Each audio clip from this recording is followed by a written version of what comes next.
Hello friends, ये exam India पर आपका स्वागत है। दोस्तों, उत्तर प्रदेश समान ज्ञान के अंतर्गत आज हम लोग चैप्टर नंबर 2 पढ़ेंगे, जो कि उत्तर प्रदेश का भूगोल है। काफ़ी इंपॉर्टेंट ये चैप्टर होने वाला है, क्योंकि उत्तर प्रदेश की ज्योग्राफी जानने के बाद ही उत्तर प्रदेश में जो आप आने वाले आगामी चैप्टर है उनको पढ़ेंगे तो समझने में आसानी रहेगी।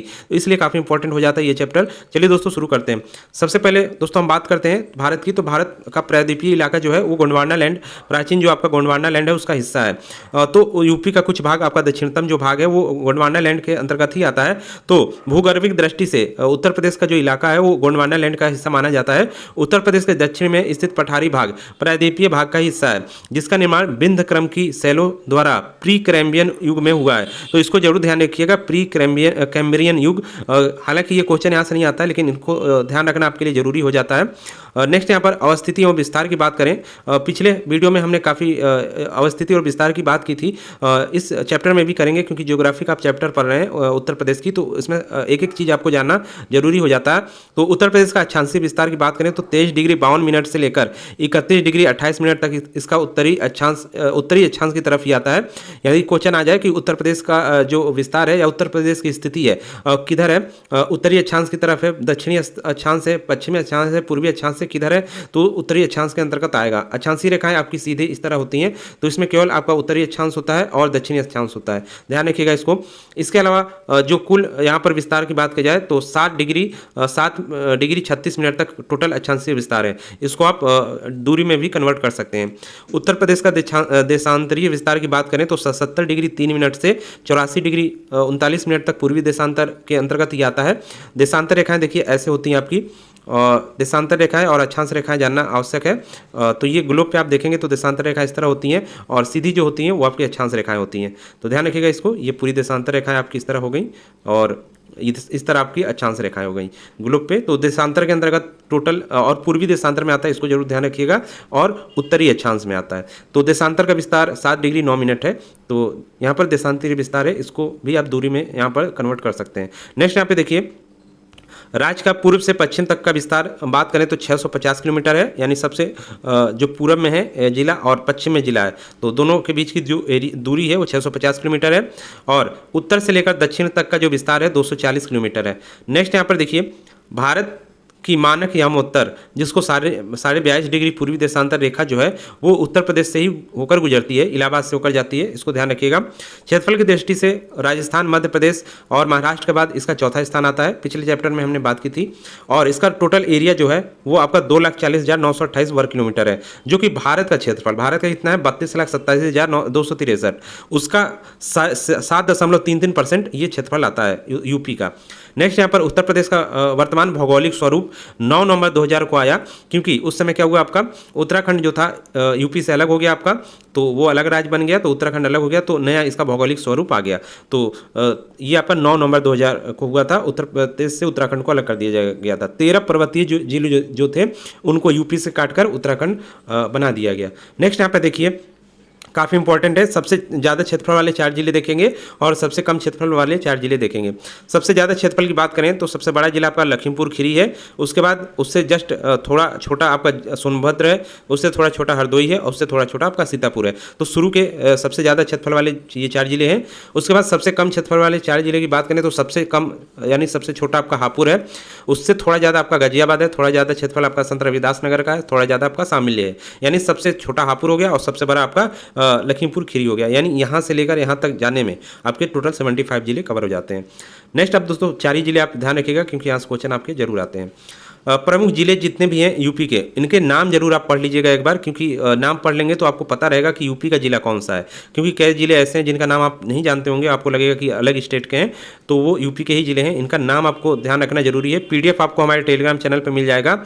लिंक डिस्क्रिप्शन बॉक्स में पीडीएफ डाउनलोड करने के लिए टेलीग्राम चैनल जरूर ज्वाइन कर लीजिएगा।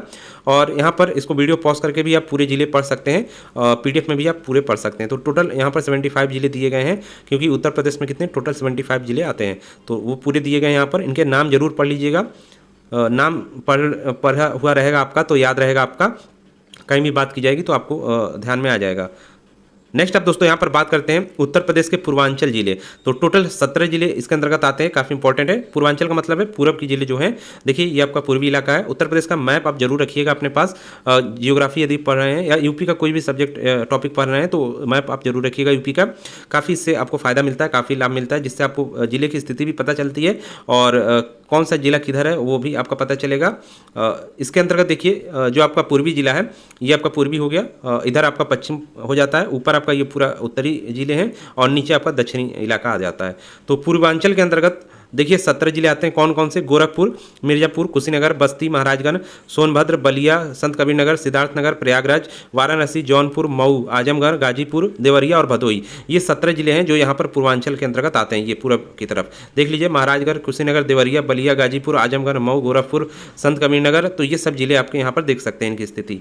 नेक्स्ट यहाँ पर दोस्तों आप बात करते हैं सबसे पूर्वी और पश्चिमी जिला। तो सबसे पूर्वी जिला आपका यहाँ पर बलिया यहाँ पर देखिए है, और सबसे जो पश्चिमी जिला है देखिए यहाँ पर आपका शामली आ जाता है। सबसे लास्ट में ये पश्चिम इसका जो होता है यहाँ पर आपका शामली है, तो शामली आ जाता है।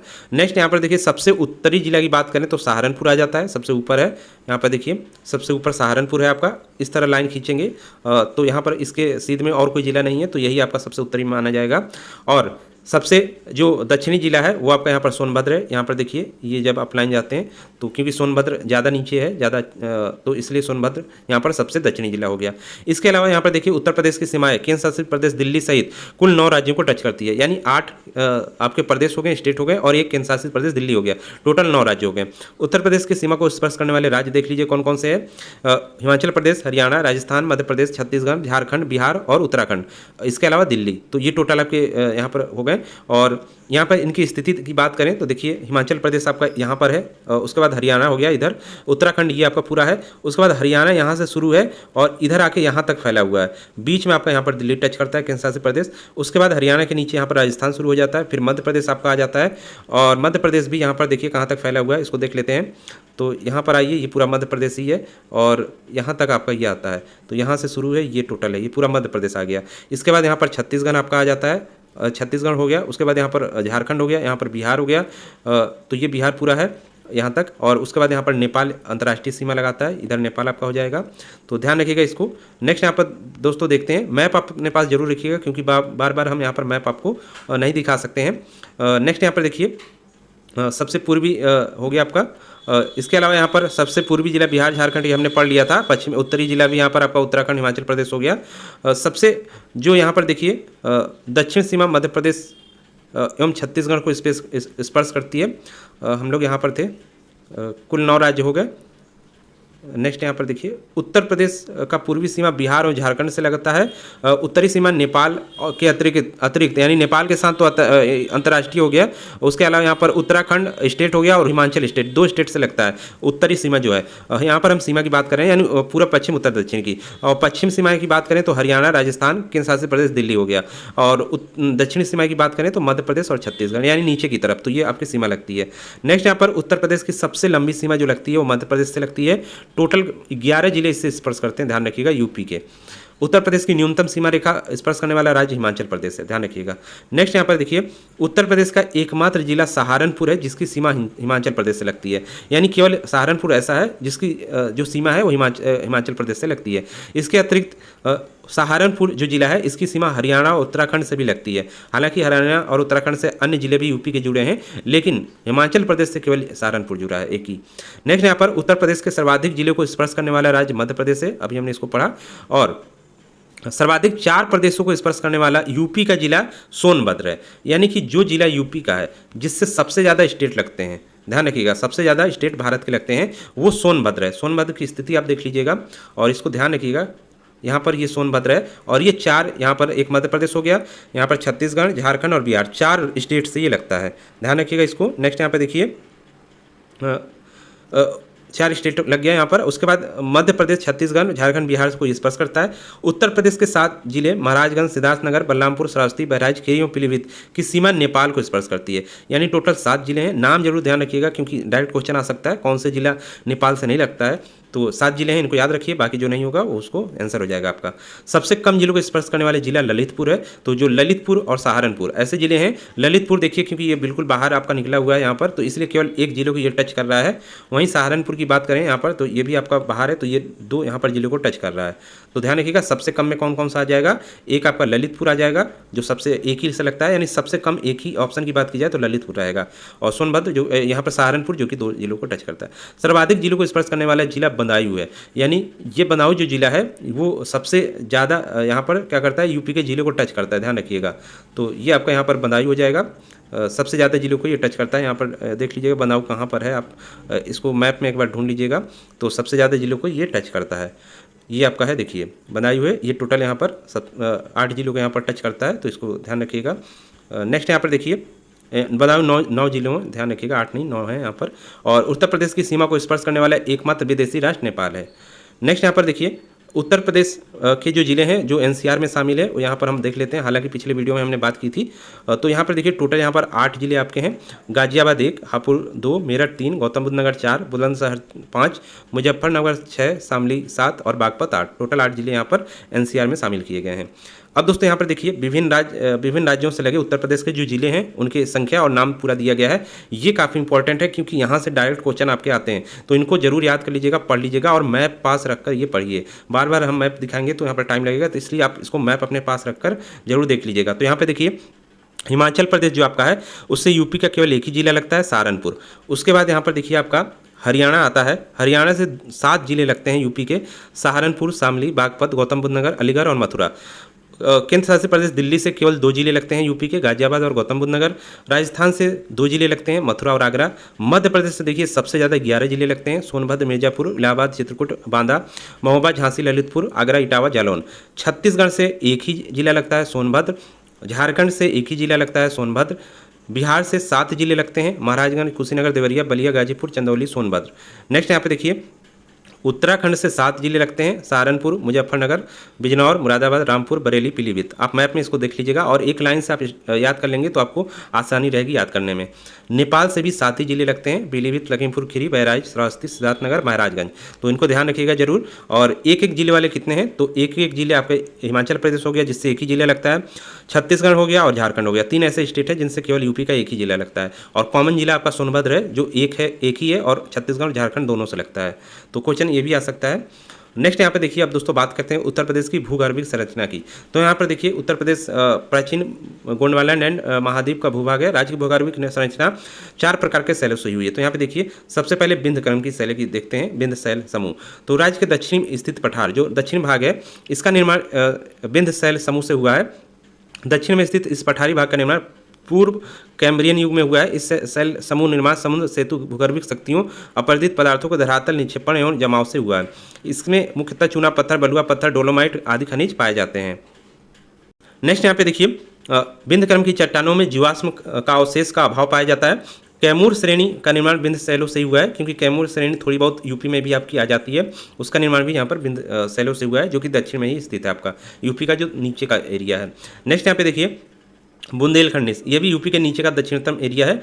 बुंदेलखंड निस का निर्माण आदिकल्प में हुआ है और इन शैलों में अर्थोक्लेज, फेसबार, लाल क्वार्टज, हंडब्लेड, क्लोराइड ये सब होता है। और इन्हीं कठोर लाल रंग बलुआ पत्थरों से आगरा का जो किला बना है, लाल किला, और निकटवर्ती मुगलकालीन भवन जो बने हैं वो जो ये लाल बलुआ पत्थर है उसी से बनाए गए हैं, जो कि बुंदेलखंड निस के अंतर्गत आता है। नेक्स्ट यहाँ पर टर्सरी शैल समूह की बात करते हैं। तो इसकी इसका जो अवस्थिति है उत्तर भाग में, अभी हम दक्षिण की पढ़ लिए, अब उत्तर में जो आपका है यानी ऊपर की तरफ उसकी बात करते हैं। तो टर्सरी शैल समूह का निर्माण जो हुआ है वो हिमालय पर्वत श्रेणियों का निर्माण, हिमालय पर्वत श्रेणी का निर्माण टर्सरी कल्प में अंगारा लैंड और गोंडवाना लैंड के मध्य स्थित तैथिस सागर में अत्यधिक मात्रा में अवसादों के निक्षेपण एवं भूगर्भ हलचलों के कारण इन निक्षेपित पदार्थों का ऊपर उठने से ये निर्माण हुआ है। यानी ऊपर का जो एरिया है आपका यूपी के जो बात करते हैं, मैदानी इलाके से थोड़ा ऊपर रहेंगे, मैदानी इलाकों से लेकर, तो वो जो हुआ है वो टर्सरी काल में हुआ है। ध्यान रखिएगा इसको। जो प्राचीन काल में आपकी नदियाँ जो गाद गिराती थी, क्योंकि आपका जो भारत का प्रायद्वीपीय जो इलाका है वो बाहर था, आपका अफ्रीका से लगा हुआ था। तो टूटकर जब आया तो इसने क्या किया, इससे जुड़कर हिमालय के साथ जुड़कर, क्योंकि डायरेक्ट नहीं जुड़ा था, बीच में आपका गाद था तो उसी से जुड़ गया था। तो प्रेशर के कारण गाद क्या हुआ, ऊपर सब आ गया, तो इसमें वलन पड़ गया। तो ध्यान रखिएगा इसको। ये आपका कब हुआ, टर्सरी काल में। नेक्स्ट यहाँ पर देखिए क्वार्टरी, यहाँ पर सेल समूह है क्वार्टरी। तो इसमें देखिए राज्य के तराई और भाबर क्षेत्र, ये इस काल में निर्माण हुआ इसका। अब तराई और भाबर क्षेत्र क्या होता है, तो यहाँ पर देखिए उत्तर प्रदेश में जब ऊपर की तरफ आप बात करते हैं तो देखिए यहाँ पर क्या है, यहाँ पर तो आपका हिमालय आ जाता है पूरा। हिमालय के जस्ट नीचे यहाँ पर आपका शिवलिक, हिमालय की तलहटी को क्या कहा जाता है, शिवलिक। हिमालय का जब आप भाग पढ़ेंगे अलग अलग, पूर्वी आपका उत्तरी हिमालय हो गया, यानी कि सबसे बृहद हिमालय हो गया, मध्य हिमालय हो गया, और नीचे सबसे जो होता है हिमालय का भाग वो शिवलिक होता है। तो शिवलिक के जस्ट नीचे आपका यहाँ पर जो होता है वो भाबर प्रदेश होता है। और ये भाबर प्रदेश कंकड़ पत्थर वाला इलाका है, पथरीला नहीं है, केवल कंकड़ पत्थर है। इसमें क्या होता है कि नदियाँ आके यहाँ पर विलुप्त हो जाती हैं, क्योंकि इसमें काफ़ी नीचे तक कंकड़ पत्थर है। तो नदियाँ क्योंकि उसके सतह पे तो तैर नहीं पाएंगी, कंकड़ पत्थर है तो नीचे चली जाती हैं, क्योंकि ऊंचाई वाला इलाका है। तो यहाँ पर कंकड़ पत्थर हैं तो नीचे चली जाती हैं। और जस्ट इसके नीचे यहाँ पर जब भाबर प्रदेश आपका होता है, उसके जस्ट नीचे आपका तराई इलाका आ जाता है, तराई प्रदेश, जो कि दलदली इलाका है। और नदियां फिर से यहीं से प्रकट हो जाती हैं, यानी आ जाती हैं और होते हुए आपका मैदानी इलाकों में चली जाती हैं। तो ये ध्यान जरूर रखिएगा। जो तराई इलाका है आपका, यहाँ पर देखिए इसको एक पट्टी बनाते हैं, तो यहाँ पर देखिए ये पूरा भाबर प्रदेश आपका ऊपर का हो गया शिवलिक के बाद। उसके बाद यहाँ पर तराई एरिया आ जाता है, यहाँ तक पूरा नीचे तक चला आता है। ये दलदली इलाका है और यहाँ की जलवायु काफ़ी बेकार किस्म की होती है, डेंगू मलेरिया वाला इलाका पूरा होता है ये। यहाँ पर हालांकि कृषि होती है, लेकिन जो आपका पटसन वगैरह होता है उनकी होती है। इसके अलावा यहाँ पर जो मतलब पानी में ज़्यादा जिन फसलों की पैदावार होती है उनकी यहाँ पर खेती की जाती है। जबकि जो भाबर प्रदेश है ये कृषि योग्य नहीं है, ध्यान रखिएगा। अब नेक्स्ट दोस्तों यहाँ पर बात करते हैं, यहाँ पर आपका बुंदेलखंड टर्सरी सेल समूह हो गया, क्वार्टरी सेल समूह भी हो गया। राज्य में गंगा यमुना मैदान में पाए जाने वाले बांगर और खादर क्षेत्र का निर्माण भी क्वार्टरी काल में हुआ है। तो क्वार्टरी काल में बांगर और खादर क्या होता है, खादर देखिए क्या होता है, खादर आपका उपजाऊ वाले क्षेत्र होता है, जिसमें क्या होता है नदियों में जब बाढ़ आता है तो नदियों में क्या होता है, मिट्टी होता है, मिट्टी की गाद जो होती है वो खादर प्रदेश में पहुँच जाती है बाढ़ के कारण। लेकिन बांगर क्या होता है, वो हमेशा सालों से आपका सूखा रहता है और यहाँ की मिट्टी भी उपजाऊ नहीं होती है, तो वो बांगर और खादर क्षेत्र हो जाता है। खादर मतलब यहाँ पर नई मिट्टी, नई उपजाऊ मिट्टी मिलती रहती है। नेक्स्ट यहाँ पर उत्तर प्रदेश का भौतिक विभाजन अगर किया जाए तो यहाँ पर देखिए जब उत्तराखंड का गठन नहीं हुआ था उससे पहले 3 भाग थे इसके। पर्वतीय क्षेत्र, जो ऊपर वाला एरिया आपका हो गया पूरा ऊपर का पर्वतीय क्षेत्र, बीच का इलाका आपका यहाँ पर मैदानी क्षेत्र हो गया, और नीचे का इलाका जो है दक्षिण का पठार कहलाता था या दक्षिणी पठार कहलाता था। तो यहाँ पर 3 क्षेत्र थे। लेकिन जब यहाँ पर उत्तराखंड अलग हो गया तो ऊपर वाला इलाका जो है उसको हम लोग तराई और भाबर प्रदेश के नाम से जानते हैं। उसके नीचे अब वही आपका मैदानी रहेगा सेम, और नीचे वाला दक्षिण का पठारी क्षेत्र कहलाता है। तो 3 यहाँ पर टोटल प्राकृतिक प्रदेश के रूप में विभाजित किया गया है, भाबर और तराई प्रदेश, गंगा यमुना का मैदान और दक्षिण का पठारी प्रदेश। इन्हीं को यहाँ पर हम डिटेल में जानेंगे क्योंकि पूरी जानकारी यहाँ से आपको काफ़ी मिलेगी। तो भाबर और तराई प्रदेश क्या होता है, देखिए इसको मैप में जरूर देख लीजिएगा। ऊपर आप देखेंगे सहारनपुर, पश्चिम की तरफ जाएंगे और उत्तर की तरफ, सबसे पश्चिम और उत्तर की तरफ जो जिला है आपका वो यहाँ पर आपका है सहारनपुर। वहाँ से लेकर देवरिया और कुशीनगर तक एक पतली पट्टी है जो कि भाबर और तराई कहलाती है। भाबर यहाँ पर पहले आएगा, उसके नीचे तराई आएगी। तो भाबर क्योंकि 8 से 10 किलोमीटर ही है, जबकि तराई की पट्टी यानी इस तरह बात करें, देखिए ये हो गया आपका। तो इसकी चौड़ाई की बात करते हैं, यहाँ से यहाँ तक ये आपका भाबर मान लीजिए 8 से 10 किलोमीटर तक है, और उसके नीचे आपका जब तराई लगता है तो वो काफ़ी चौड़ा है, थोड़ा इससे चौड़ा है। यहाँ पर ये 15 से 20 किलोमीटर तक चला जाता है। हालांकि यहाँ पर अब सिकुड़ रहा है दोनों। तो यहाँ पर जो भाबर और तराई वाला एरिया है, भाबर क्षेत्र में जलोढ़ पंख और जलोढ़ शंकु जैसी नदी से निर्मित स्थलाकृतियाँ बनी होती हैं। पूरा ये कंकड़ पत्थर वाला भाबर का क्षेत्र है। उसके अलावा यहाँ पर भाबर क्षेत्र को और जानते हैं तो यहाँ पर देखिए ये पर्वतीय भूभाग है जो कंकड़ पत्थरों से निर्मित है, यानी अभी भी ये पर्वतीय इलाका के अंतर्गत ही आता है। शिवलिक के जस्ट नीचे ये होता है, लेकिन पर्वतीय इलाका ही लगता है, कंकड़ पत्थर वाला इलाका लग जाता है यहाँ पर।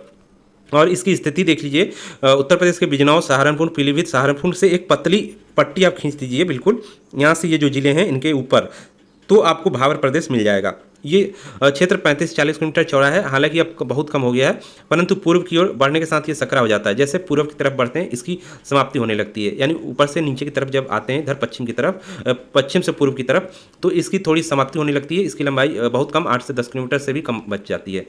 उसके बाद आपका तराई क्षेत्र देखिए क्या होता है, काफ़ी इंपॉर्टेंट है तराई क्षेत्र।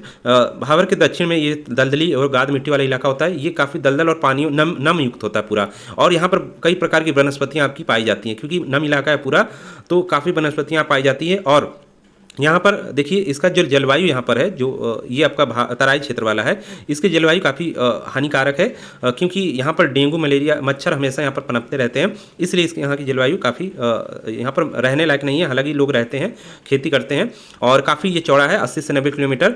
और जो जिले इसके अंतर्गत आते हैं वो यहाँ पर देख लीजिए, सहारनपुर से स्टार्ट हो जाता है नीचे से और नीचे तक पूरा चला आता है पश्चिम तक। इस क्षेत्र की जलवायु अस्वास्थ्यकर है, मलेरिया प्रकोप रहता है।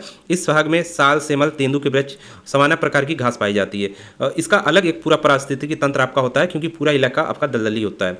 नेक्स्ट यहाँ पे देखिए, कुछ वर्षों में भूमि सुधार कार्यक्रम यहाँ हुआ है और इस क्षेत्र की चौड़ाई कम हुई है और काफ़ी भाग उपजाऊ रूप में यहाँ पर हो गया है। गन्ना, यहाँ पर गेहूं, धान, ये फसलें बोई जाती हैं। धान क्योंकि पानी आपको यहाँ पर बराबर मिलता है, धान की कृषि काफ़ी अच्छे तरीके से होती है। जूट की कृषि, यहाँ पर पटसन जूट की कृषि भी काफ़ी अच्छी होती है, क्योंकि इनका पानी में ही इसकी खेती की जाती है। यहाँ धान, गन्ने की खेती बृहद पैमाने पर की जाती है, तो ये खेती यहाँ पर होती है।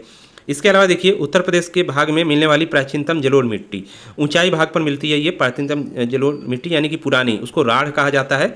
और भाबर क्षेत्र और दक्षिणी पूर्वी क्षेत्र को छोड़कर पूरे प्रदेश में नदियों द्वारा बाढ़ के दौरान लाई गई मिट्टी से बना है, यानी पूरा मैदानी इलाका है वो जो है नदियों द्वारा लाई गई मिट्टी से ही बना है आपका।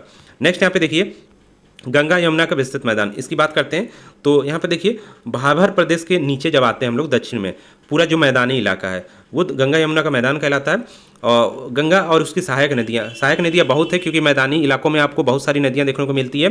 गोमती, घाघरा, शारदा, ताप्ती, गंडक, ये सब हैं यहाँ पर। ताप्ती इसको कहा जाता है। तो ये निक्षेपित मिट्टी से हुआ है, यानी पूरा दलदली इलाका ये नहीं है, मैदानी इलाका है, सूखा इलाका है।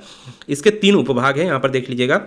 एक तो गंगा यमुना का ऊपरी मैदान, यानी ऊपर से जब गंगा आती है और नीचे जाती है आपकी, तो गंगा यमुना का ऊपरी मैदान हो गया, फिर मध्य मैदान हो गया और फिर नीचे का मैदान हो गया। तो ये 3 मैदानों में इसको बांटा गया है। नेक्स्ट यहाँ पे देखिए, नीचे वाले मैदान को हम लोग पूर्वी मैदान कहते हैं, क्योंकि गंगा क्या पश्चिम से आती है और पूरब की तरफ जाती है, तो नीचे का मैदान यानी कि पूरब का मैदान। नेक्स्ट यहाँ पे देखिए, गंगा यमुना का ऊपरी मैदान जो होता है, गंगा यमुना के ऊपरी मैदान का विस्तार 500 किलोमीटर लंबा एवं 80 किलोमीटर चौड़ा है, और तराई क्षेत्र इसी के अंतर्गत आ जाता है, क्योंकि ऊपर ही आपका है ये, और ऊपर ही आपका जस्ट भाबर के नीचे तराई क्षेत्र लग जाता है, तो तराई क्षेत्र भी इसी के अंतर्गत आ जाता है। सघन वनों के मध्य सवाई किस्म के लंबे घास मिलते हैं और यहाँ पर कृषि कम होती है। मध्य मैदान की बात करते हैं अब, तो खादर और बांगर जो क्षेत्र होता है वो मध्य मैदान के अंतर्गत ही मिलता है। खादर क्या होता है, यहाँ पे देखिए, यहाँ पर भूर नामक एक बालू के टीले भी पाए जाते हैं। गंगा जो आप जहाँ पर देखिए गंगा का मैदान है, उसमें बालू के टीले कहीं, मान लीजिए गंगा सूखी हुई है तो आपने देखा होगा ऊपर बालू के टीले निकल आते हैं, तो उनको एक प्रकार से भूर भी कहा जाता है, यहाँ पर ध्यान रखिएगा। और जो इसका क्षेत्र एरिया, जो इसके जिले आते हैं मध्य मैदान के अंतर्गत, सहारनपुर से के नीचे से ही स्टार्ट हो जाता है, और मेरठ, मुजफ्फरनगर, बुलंदशहर, अलीगढ़, ये सब चीज़ें, मथुरा, आगरा, ये सब जिले इसके अंतर्गत आ जाते हैं। गंगा का पूर्वी मैदान भी आपका सेम ऐसा ही है जैसा मध्य मैदान है, तो इसमें देखिए जिले जो आ जाते हैं, पूरब वाले जिले आ जाते हैं। वाराणसी हो गया, जौनपुर, गाजीपुर, आजमगढ़, बलिया, मिर्जापुर, सोनभद्र, संत रविदास नगर, ये सब आते हैं। और गंगा यमुना के मैदान का निर्माण, पूरे मैदान की बात की जाए तो कॉप मिट्टी से हुआ है। कॉप मिट्टी आपका वही जलोढ़ मिट्टी आपकी यहाँ पर होती है, पूरा निर्माण इसी से हुआ है। पूरी उपजाऊ मिट्टी मैदानी इलाकों में पाई जाती है। और यहाँ पे देखिए, खादर मिट्टी अधिक मात्रा में मिलती है, क्योंकि बाढ़ द्वारा जो मिट्टी बार बार लाई जाती है खादर क्षेत्र में फैला दी जाती है, और बांगर क्षेत्र आपका वहाँ तक बाढ़ का पानी नहीं पहुँच पाता है, तो वो हमेशा वहाँ पर क्या उपजाऊ नहीं रहता, बांगर रहता है, सूखा इलाका रहता है। नेक्स्ट यहाँ पे देखिए, इस विस्तृत मैदान का निर्माण अभिनूतन एवं अति नूतन काल में हुआ है। इसका अवसादीकरण हुआ है। इस विस्तृत मैदानी प्रदेश का ढाल पश्चिमांचल से उत्तर दक्षिण की ओर है, तथा पूर्वांचल से पश्चिम उत्तर से दक्षिण पूर्व की ओर है। इस क्षेत्र में विभिन्न झीलें भी पाई जाती हैं, जिन्हें चौर एवं साबा कहा जाता है। प्राकृतिक वनस्पति का अभाव यहाँ पर पाया जाता है। यहाँ पर मुख्य रूप से नीम, शीशल, पीपल आदि के वृक्ष मिलते हैं, ध्यान रखिएगा। नेक्स्ट यहाँ पे देखिए, संरचना के आधार पर इसके क्षेत्र देख लेते हैं। तो यहाँ पर बांगर है। पुराने जलोढ़ अवसादों के निर्मित उच्च आकार के भूस्थल को बांगर कहते हैं। ऊंचाई के कारण यहाँ पर बाढ़ का पानी नहीं पहुँच पाता है, तो इसलिए बांगर क्षेत्र कहलाता है। उपजाऊ होता है, अनुपजाऊ होता है ये।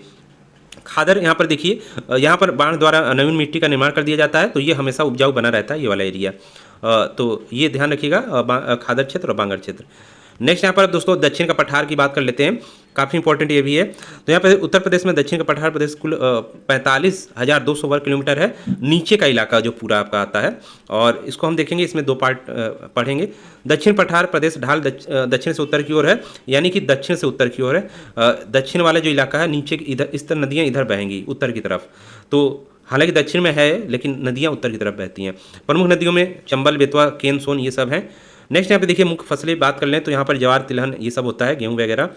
और पठारी प्रदेश के अंतर्गत एक बुंदेलखंड आपका आ जाता है, एक बघेलखंड आ जाता है। नीचे की तरफ आप मैप में जरूर देखिएगा कौन कौन से जिले हैं। अभी हम बताएंगे आपको बुंदेलखंड और बघेलखंड के बारे में। इस क्षेत्र को दक्कन का पठार का ही एक प्रसरण कहा जाता है। दक्कन का पठार कहाँ है आपका? नीचे है, मध्य प्रदेश के अंतर्गत आता है, और उसका जो विस्तृत रूप है थोड़ा सा यूपी के अंतर्गत भी आ गया है।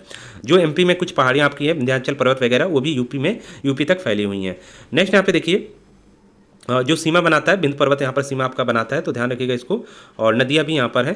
नेक्स्ट यहाँ पे देखिए बुंदेलखंड का जो पठार है, अब इसको जान लेते हैं, क्योंकि बुंदेलखंड और बघेलखंड दो क्षेत्रों में आपका नीचे का दक्षिणी पठार यूपी का बटा हुआ है। तो बुंदेलखंड के अंतर्गत कौन कौन से आते हैं? तो इसके अंतर्गत 7 जिले आते हैं। अब देख लीजिए, बुंदेलखंड के अंतर्गत झांसी हो गया, जालौन हो गया, हमीरपुर हो गया, महोबा हो गया, चित्रकूट हो गया और ललितपुर हो गया। इन 7 जिलों को ध्यान रखिएगा, ये बुंदेलखंड मिलकर बनाते हैं। कैसे? मैप में इसको देख लीजिएगा एक बार, हम दिखा देते हैं आपको। मैप अपने पास जरूर रखिएगा, उसमें देखिए आप। तो ये देखिए, ये जो जिले हैं आपके, ये बुंदेलखंड यहाँ कहलाता है आपका, ध्यान रखिएगा इसको। तो बुंदेलखंड के अंतर्गत ये जिले आ गए आपके। अब यहाँ पर दोस्तों बात करते हैं नेक्स्ट, यहाँ पर बांदा जिला भी इसमें है, इसको भी ध्यान रखिएगा। बुंदेलखंड मध्य प्रदेश के 6 जिले भी इसमें शामिल है। अब ऐसा नहीं कि बुंदेलखंड का जो पठार आता है उसमें केवल आपका यूपी के जिले हैं, मध्य प्रदेश के भी 6 जिले यहाँ पर शामिल है। तो बुंदेलखंड का पठार काफ़ी यहाँ पर विस्तृत रूप में है। और इसके अलावा बुंदेलखंड का निर्माण उत्तर प्रदेश के दक्षिणी उत्तर प्रदेश में विंध्यकाली की प्राचीनतम निस चट्टानों से हुआ है। तो ये निस चट्टानों से निर्मित है, ये ध्यान रखिएगा। चट्टानें और जो जिले हैं यही आपका मेन है यहाँ पर। बुंदेलखंड के भाग में जो पश्चिमी भाग है वहाँ पर रेगुर मिट्टी का विस्तार है, और जो मालवा पठार का ही विस्तार है। अब मालवा का पठार भी इसी में फैला हुआ है आपका। कैमूर श्रृंखला बिंद पर्वत श्रेणी का हिस्सा बुंदेलखंड से लगी हुई है। इसकी रचना बिंद शैलों से हुई है। दोस्तों विस्तृत भूगोल जब आप पढ़ेंगे, जो उस चैप्टर में हम पढ़ा रहे हैं, उसमें आपको ये पूरी एक एक चीज़ डिटेल में समझ में आ जाएगी। क्योंकि यहाँ पर हम लोग यूपी जियोग्राफी पढ़ रहे हैं, इसमें पूरी डिटेल में बात नहीं करेंगे, क्योंकि वहाँ पर आप जब भारत का भूगोल पढ़ेंगे उसमें डिटेल में जान जाएंगे। यहाँ पर केवल जिले जो आते हैं इसके अंतर्गत, पठारों के अंतर्गत, वो जानना केवल जरूरी है, और कौन सी यहाँ पर चट्टानें पाई जाती हैं। और इससे ज़्यादा यहाँ पर डीप में नहीं आता आपके एग्जाम में। हालांकि जियोग्राफी वाला जो चैप्टर है इंडियन जियोग्राफी, उसमें डिटेल में चीज़ें आती हैं, तो वहाँ पर हम सब डिटेल में देखते हैं कौन सा पर्वत पठार कहाँ पर है, और उसके अंतर्गत उसकी स्थिति कहाँ तक है, कितने क्षेत्रों में बटा हुआ है, वो सब वहाँ पर देखते हैं। नेक्स्ट यहाँ पे देखिए, इसके अंतर्गत बुंदेलखंड में चौल्स नामक यहाँ पर घास एक बहुतायत से मिलता है, तो ध्यान रखिएगा इसको। मिर्जापुर जिला जो है उत्तर प्रदेश के बुंदेलखंड पठार का हिस्सा नहीं है। ये क्वेश्चन आपका आया हुआ है, उसमें लिखा था बुंदेलखंड पठार के अंतर्गत कौन से जिले शामिल है, कौन सा जिला नहीं है। तो 3 जिले आपके यहाँ से दिए गए थे और एक मिर्जापुर था, तो मिर्जापुर वहाँ पर ऑप्शन सही हो जाएगा, क्योंकि वो शामिल नहीं है। नेक्स्ट यहाँ पे देखिए, अब बघेलखंड का पठार। अब ये देखिए, बघेलखंड का पठार जब नीचे आप यानी कि दक्षिण में जाते हैं और पूरब की तरफ जाते हैं। अभी आप नीचे थे, दक्षिण में थे, और यहाँ पर पश्चिम की तरफ थे। पूरब की तरफ जब जाएंगे, इधर की तरफ यूपी के मैप में नीचे की तरफ, तो वहाँ पर बघेलखंड का पठार आता है। इसमें देखिए उत्तर प्रदेश और मध्य प्रदेश की ये सीमा जो निर्धारित करता है बघेलखंड का पठार, इसमें चित्रकूट विधानसभा से लेकर मध्य प्रदेश का छत्तीसगढ़ की सीमा तक फैला हुआ है ये। और बघेलखंड की सीमा के आने वाले जिलों में उत्तर प्रदेश का सोनभद्र और मिर्जापुर मुख्य रूप से यही आते हैं, और थोड़ा बहुत इलाहाबाद का जिला भी यहाँ पर आता है। तो ये ध्यान रखिएगा, मैप में देख लीजिए सोनभद्र और मिर्जापुर कौन से हैं, वो बघेलखंड पठार का हिस्सा है। इसके साथ ही मध्य प्रदेश का सतना, मध्य प्रदेश के भी जिले आते हैं, वो इंपॉर्टेंट नहीं है क्योंकि वो मध्य प्रदेश में चला गया। इस क्षेत्र की ऊंचाई की बात करें तो 300 मीटर तक मतलब औसत ऊंचाई है, कहीं कहीं पर 450 मीटर है, और मिर्जापुर सोनभद्र की पहाड़ियाँ 600 मीटर तक ऊंची हैं। ध्यान रखिएगा, बघेलखंड क्षेत्र शंक्वाकार टीले बहुतायत से मिलते हैं इस क्षेत्र में, और बघेलखंड क्षेत्र की प्रमुख नदी सोन है। तो यदि कभी भी क्वेश्चन आ जाए बघेलखंड पठार के अंतर्गत प्रमुख नदी कौन सी है, तो सोन आपकी आएगी, जो कि सीधे उतरकर गंगा में मिल जाती है। ध्यान रखिएगा इसको, पटना के पास गंगा में मिल जाती है। बघेलखंड के उत्तर दक्षिण में क्रमशः सोनपुर और रामगढ़ की पहाड़ियाँ स्थित है। मिर्जापुर और सोनभद्र के अंतर्गत ये आता है आपका। इस क्षेत्र की प्रमुख नदी सोन है। तो दोस्तों ये आपका टोटल यहाँ पर हो गया ज्योग्राफी यूपी की। और दोस्तों यदि आप इलाहाबाद हाईकोर्ट RO की तैयारी कर रहे हैं तो आप इस नंबर पर व्हाट्सअप कर सकते हैं। इसके अलावा यदि UP PCS RO की तैयारी कर रहे हैं, यदि कोर्स से जुड़ना चाहते हैं तो भी इस नंबर पर व्हाट्सअप कर सकते हैं। APS एग्जाम की बेहतरीन तैयारी कराई जा रही है, इसका फॉर्म जल्द ही नोटिफिकेशन आपको देखने को मिलेगा। इसके अलावा जो लोग जूनियर स्टूडेंट का फॉर्म भरे हैं वो लोग भी जुड़ सकते हैं। UP GK और कंप्यूटर काफ़ी अच्छे से कवर किया जा रहा है। और वीडियो का जो नया फॉर्म आपका आया था BPO का, जिन लोगों ने भी फॉर्म भरा है वो लोग भी कोर्स की जानकारी ले सकते हैं। टेलीग्राम पर सभी जानकारी दी गई है, लिंक डिस्क्रिप्शन बॉक्स में टेलीग्राम पर, वहाँ से आप देख सकते हैं, जाकर ज्वाइन कर लीजिएगा। और यहाँ पर महत्वपूर्ण PDF भी आपको मिलते रहते हैं टेलीग्राम चैनल पर, इसका PDF भी आपको वहीं पर मिल जाएगा, तो टेलीग्राम जरूर ज्वाइन कर लीजिएगा। मिलते हैं नेक्स्ट वीडियो में, इस वीडियो में इतना ही।